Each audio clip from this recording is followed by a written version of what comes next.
Pensemos por un momento en una nube de tormenta.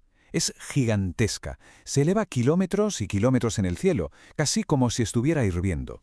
Es una imagen que todos conocemos, ¿verdad? Pero, ¿qué está pasando realmente ahí dentro? Se está gestando un poder absolutamente increíble, un poder que da lugar a uno de los mayores espectáculos de la naturaleza, el rayo. Pero a ver, ¿cómo es posible? ¿Cómo puede una simple nube, que al final no es más que agua y hielo, convertirse en una especie de batería natural de proporciones colosales? Pues esa es exactamente la pregunta que vamos a intentar responder, sumergiéndonos en el mismísimo corazón de la tormenta. Bien, para entender de dónde sale el rayo, primero tenemos que entender la máquina que lo crea, y esa máquina es la propia nube de tormenta. Y es que resulta que no cualquier nube puede generar un rayo. ¿Qué va? Hace falta una receta muy específica. Para empezar, se necesitan unas corrientes de aire ascendentes potentísimas que eleven toda la humedad a altitudes heladas.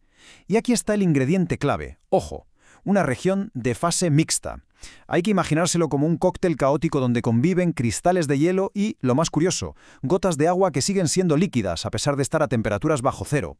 A esto se le llama agua superenfriada. Y es en este entorno tan extremo donde se enciende la chispa de todo. Y eso que parece magia es en realidad un proceso mecánico de una violencia brutal.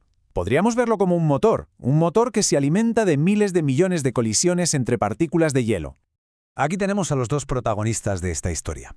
Por un lado, unos cristales de hielo diminutos, muy ligeros, y por otro, unas partículas bastante más grandes y pesadas que se llaman graupel o granizo blando. La clave de todo, absolutamente todo el proceso, está en la enorme diferencia de tamaño y de peso que hay entre ellos.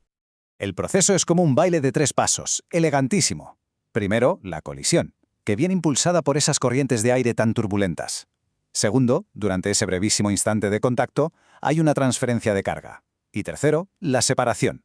Aquí la física más básica hace su trabajo. Lo que es ligero, para arriba, lo que es pesado, para abajo. Si esto se repite miles de millones de veces, el resultado es como tener un generador Van de Graaff gigantesco, que va separando cargas a una escala masiva. Y para que nos quede claro, el graupel no es el granizo que conocemos, el duro. Es más bien como una bolita de nieve blanda, que se forma cuando estas gotas de agua superenfriada se pegan y se congelan sobre un cristal de hielo. Es, por así decirlo, el recolector pesado de nuestro motor de carga. Y justo aquí es donde la historia da un giro fascinante, porque cuando los científicos intentaron replicar esto en un laboratorio, se encontraron con algo que no tenía ningún sentido, algo que, parecía desafiar toda lógica. Se dieron cuenta de que la dirección en la que se transfería la carga no era siempre la misma. El resultado del choque dependía, de forma crítica, de la temperatura a la que se encontraban. Y aquí está el meollo del misterio, perfectamente claro. En el lado más cálido, por encima de los menos 15 grados Celsius, el graupel, después del choque, se queda con una carga positiva. Pero si la temperatura baja un poquito más, por debajo de esos menos 15 grados, el proceso se invierte por completo. De repente, el graupel se carga negativamente. Este fenómeno se conoce como la inversión de carga. Esta era la gran pregunta. No es un cambio que ocurra poco a poco, es como pulsar un interruptor.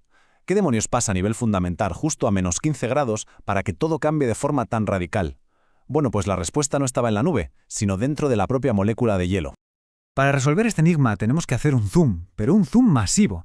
Vamos a viajar hasta la escala molecular para observar la estructura interna de un simple y humilde cristal de hielo. A simple vista, un cristal de hielo parece perfecto, ¿verdad? Pues no lo es. Dentro de esa red cristalina casi perfecta, hay pequeñas imperfecciones, lo que los físicos llaman defectos. Y resulta que estos defectos no están quietos, se mueven y, lo más importante de todo, transportan carga. Son como los mensajeros eléctricos secretos del hielo. Y aquí la cosa se pone aún más interesante. No hay un solo tipo de mensajero. Hay dos equipos compitiendo por llevar la carga. Por un lado, los llamados defectos LED, que básicamente son una molécula de agua que está mal orientada. Y por otro, los defectos iónicos, que se crean cuando un protón salta de una molécula a la de al lado, creando un par de iones. Vale, el punto crucial es este. Estos dos tipos de defectos se comportan de forma muy distinta según la temperatura. Los defectos LED son como camiones, hay muchísimos y son potentes, pero son lentos y solo se mueven bien cuando hace más calorcito. Los defectos iónicos, en cambio, son como motos. Son raras, no hay muchas, pero son súper ágiles y rápidas, sobre todo cuando hace más frío. La temperatura al final es la que decide qué equipo gana la carrera. Venga, pues ahora vamos a conectar toda esta física molecular, de nuevo, con el espectáculo de un rayo en el cielo. Y aquí tenemos la prueba del delito, directa de un estudio de física. Este gráfico muestra cómo cambia la velocidad de los portadores de carga con la temperatura. Y se ve clarísimo un punto de inflexión, un cruce dinámico. En el lado más cálido dominan nuestros camiones, los defectos LD. Pero a medida que se enfría, las motos, los defectos iónicos, toman el control y se vuelven mucho más rápidas. Como dice este artículo científico, el cambio no se debe a que el hielo cambie de estructura ni nada parecido, sino a un cambio en el mecanismo. O sea, un cambio en qué equipo de portadores de carga está ganando la carrera en cada momento. Así que ahí está la solución. El misterio macroscópico de la nube se explica por la física microscópica del hielo. Ese interruptor de los menos 15 grados en la nube es exactamente el mismo punto en el que la moto adelanta al camión a nivel molecular. Y con estas nuevas reglas del juego, por fin podemos construir la estructura eléctrica de la nube. Arriba del todo, en la zona más fría, por debajo de los menos 15 grados, los cristales de hielo que suben se cargan positivamente. Esto crea una capa enorme de carga positiva en la cima de la nube. Mientras, más abajo, en la zona media más cálida, la regla se invierte, el graupel más pesado se carga negativamente tras los choques. Como el graupel pesado tiende a quedarse en el centro y los cristales ligeros suben, el resultado es una inmensa región de carga negativa en el corazón de la nube. Y así se forma el dipolo principal que alimenta la tormenta.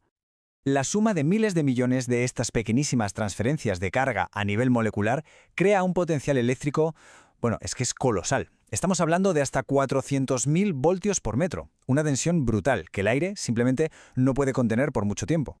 Y claro, cuando esa tensión supera la capacidad aislante del aire, se produce la descarga, el rayo, un cortocircuito cósmico que es la culminación directa de un proceso que empezó con un simple protón saltando de una molécula de agua a otra en lo más profundo y oculto de un cristal de hielo. Todo esto nos deja con una pregunta que da que pensar. Si la física de un simple cristal de hielo puede desatar la furia de una tormenta, ¿qué otros secretos, ocultos en la escala más pequeña imaginable, están gobernando los fenómenos más grandes y poderosos de nuestro universo?